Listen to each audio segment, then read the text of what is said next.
Assalamualaikum warahmatullahi wabarakatuh. Perkenalkan, nama saya Ermi Santika, NIM 213020701032.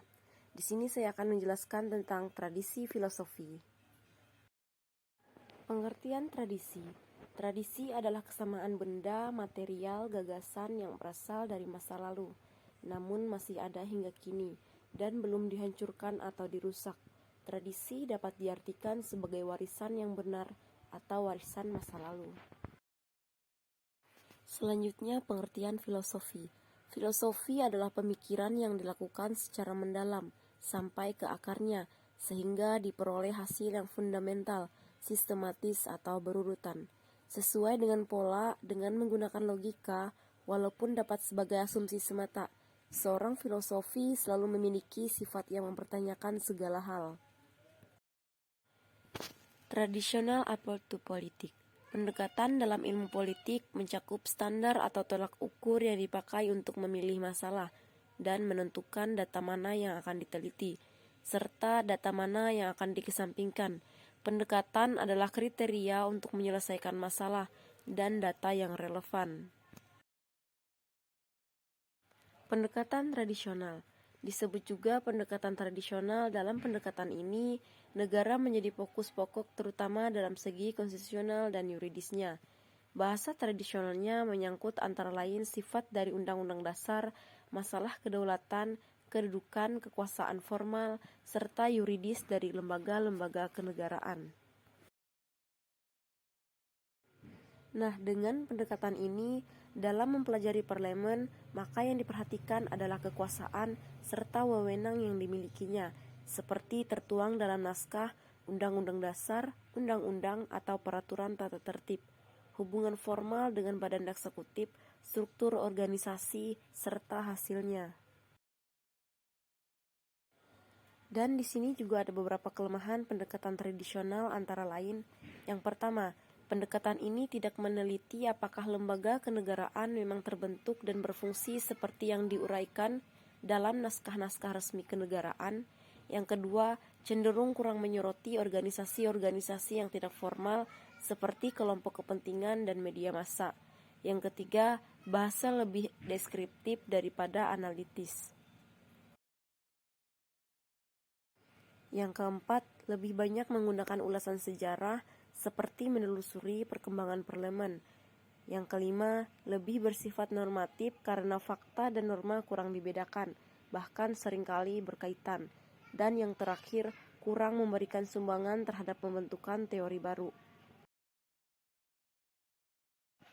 Di sini ada beberapa pandangan para tokoh tentang politik.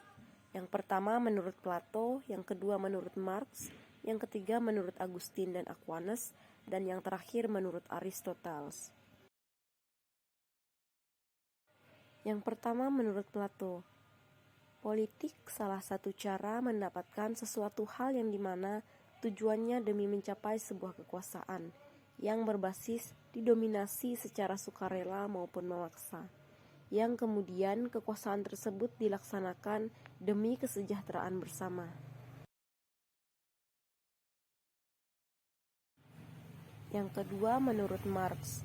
Menurut Marx, semua sistem ekonomi dan politik telah dikuasai oleh kelas atas, para penguasa negara.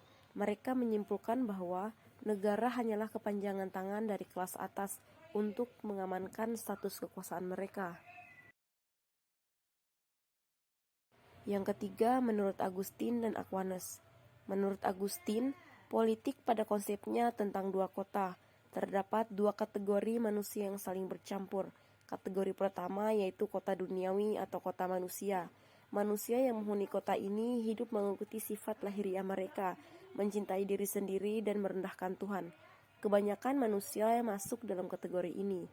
Kategori kedua, kota surgawi atau kota Tuhan. Manusia yang menempati kota ini adalah mereka yang merendahkan diri dan mencintai Tuhan, serta hidup dengan roh.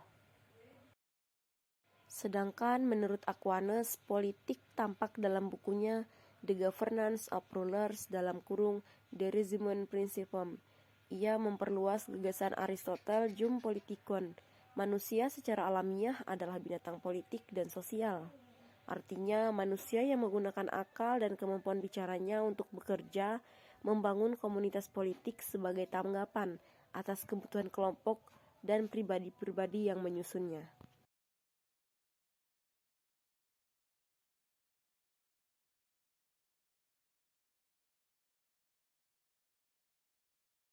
Yang terakhir, menurut Aristoteles. Menurut Aristoteles, politik adalah ilmu praktis. Tujuan politik bukanlah pengetahuan, melainkan tindakan. Teori politik menaruh perhatian pada watak manusia, atau dengan kata lain, tindakan bebas atau sukarela manusia. Baik, terima kasih. Mungkin itu saja materi yang dapat saya sampaikan tentang tradisi filosofi. Kurang dan lebihnya saya mohon maaf. Semoga dengan materi tadi bisa menambah ilmu dan wawasan kita. Sekian, terima kasih. Wassalamualaikum warahmatullahi wabarakatuh.